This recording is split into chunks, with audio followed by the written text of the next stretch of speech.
Hello guys, this is GoodGame.eXistenZ. Today you won't be seeing a new hotlap video uploaded by me. Instead, I will be providing feedback on a lap time named by Kali82. So you're seeing here the Lotus Elise SC on the Silverstone Grand Prix circuit in Assetto Corsa. So this was a hotlap combination for the weekly hotlap challenge on the Assetto Corsa forums. And Kali asked me to provide him some feedback so he can see where he can improve his lap time. So my lap time for this combination was a 2:27.1 and his lap time is a 2:30.9. So we're talking about 4 seconds.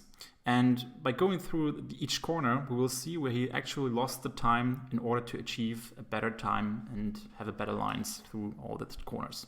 So let's go.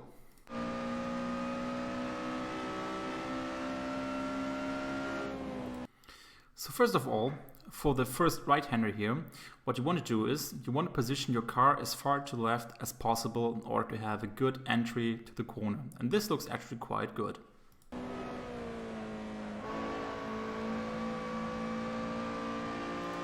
So let me rewind the video for the first corner.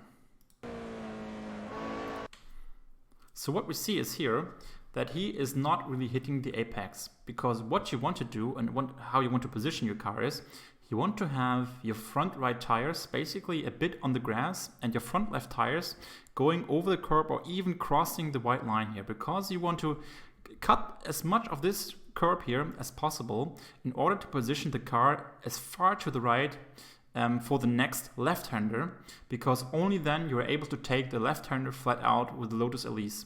So the Lotus Elise is quite understeer, under acceleration, so this is why you really need to have a good positioning for the next left-hander in order to take it flat. Because actually what happens otherwise is this. So you saw it, he actually had to ease off the throttle in order to make this corner right. So by doing this, he probably lost like 2/10 or even 3/10.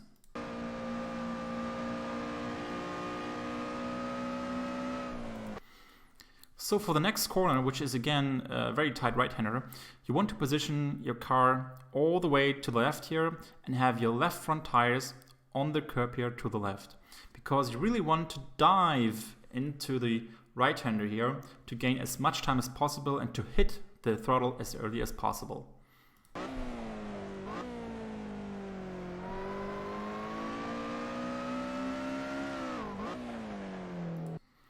So I hope you heard it. He upshifted in this small section into third gear.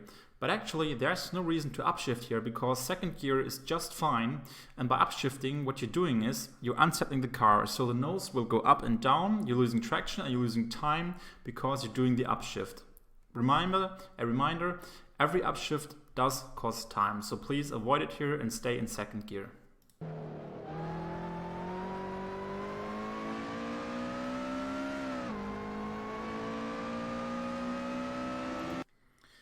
So for this small left-hander here, which can of course be taken flat out, there's an interesting note to be made.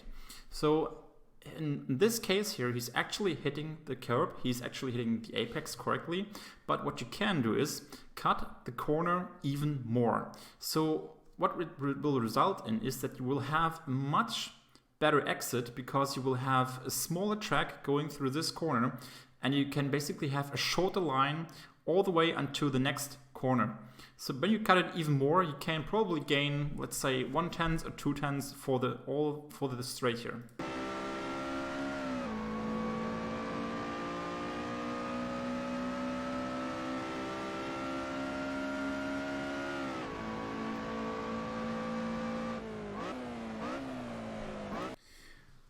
So this is also an interesting corner combination, because this corner basically has 2 apexes. The first one is this one here, and then you need to coast a bit and hit the curb where the polar is here. Okay, so let's see how it goes.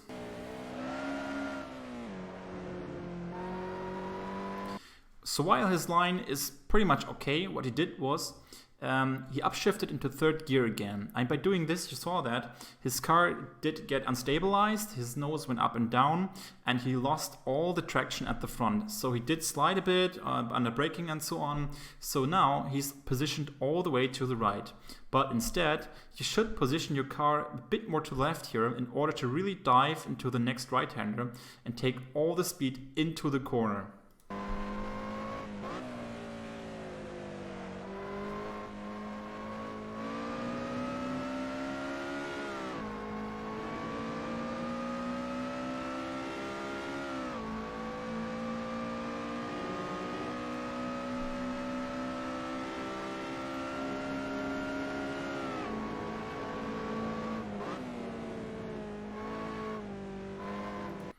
So I hope you heard it again. What's happening here is that his line he took through this corner, or he takes through this corner, is actually alright. But again, he is hitting the brake pedal, and then he notices like, maybe I could have gone a bit faster. He hits the throttle again and brakes again. So this is something that you should never do. So when you're hitting the brakes, you want to hit it once and then slowly ease off the brake pedal. And then hit the accelerator again, so you have very good inputs into your braking and to your throttle. And by doing, again, the braking and accelerating a braking part, what happened here is his car once again went up and down, and his car was destabilized through the corner here, losing a lot of time.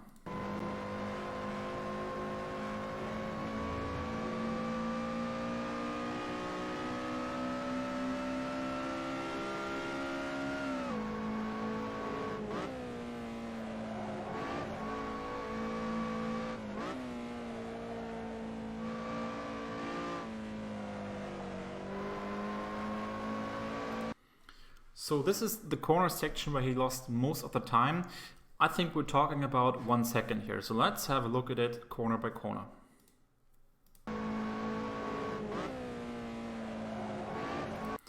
So I think you heard it. The first error that was made is that his rear started to slide. And by having this small slide, he did not only lose time, he also basically ruined his positioning for the next corner. So this is actually the result of the slide that we just saw.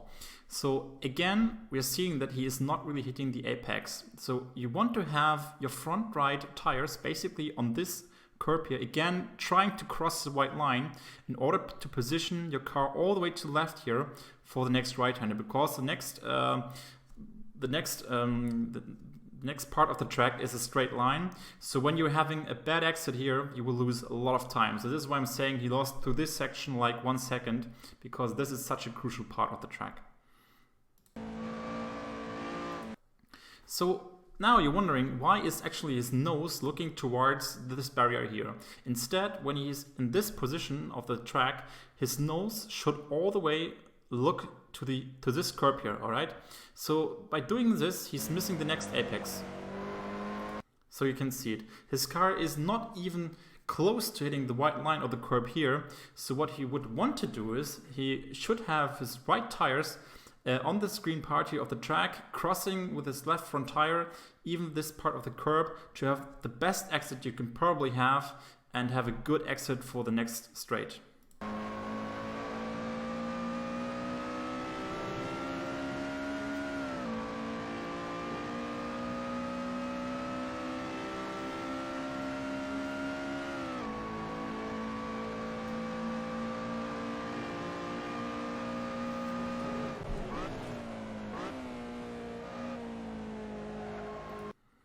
So once again, he made the same error by applying brake first, then noticing, maybe I could have gone a bit faster. So he hit the gas pedal again and then hit the brakes again. So the result is, once again, he destabilized the car in the braking and he misses the apex here, because once again, his right tires should maybe even hitting the grass here a bit to have a really perfect apex.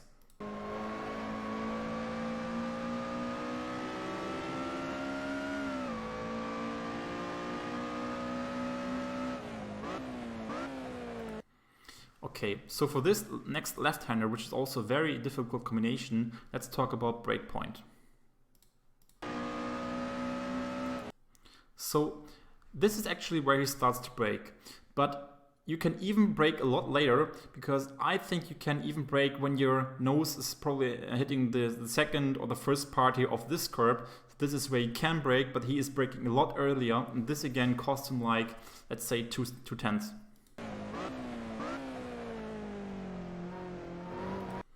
So this is actually a good apex he's taken here, and you want to position once again your car all the way to the left here, because you want to carry as much speed as possible towards the next right-hander, which is also quite difficult because I told you before, the Elise is quite understeer and acceleration, so this is why you need to have a good positioning and a good exit out of the next corner.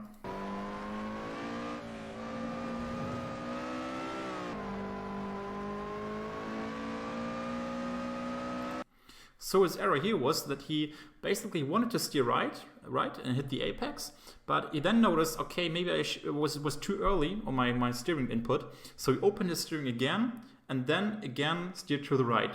But by doing this, he not only destabilized his car, but he also basically he missed the perfect line through the next through this corner section. So let's rewind it.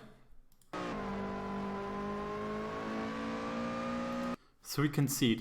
Basically, he was too early, but you want to have your car a bit farther to left here, so you can have a better exit out of this corner and carry more speed through this corner.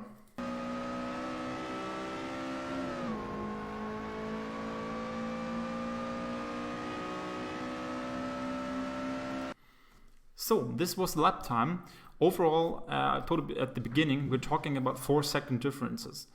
And the main reasons that he lost so much time is because in most of the corners he did not hit the actual apex. This is something that really should consider, and try to stabilize your car under braking. Try to tap the brake pedal once and then steer the car, coast a bit, and then continuously accelerating again. And this is how you gain probably like 2 or 3 seconds just for this car and car and track combination. So I hope you enjoyed, and I hope it is helpful for you. Yeah, stay safe and goodbye.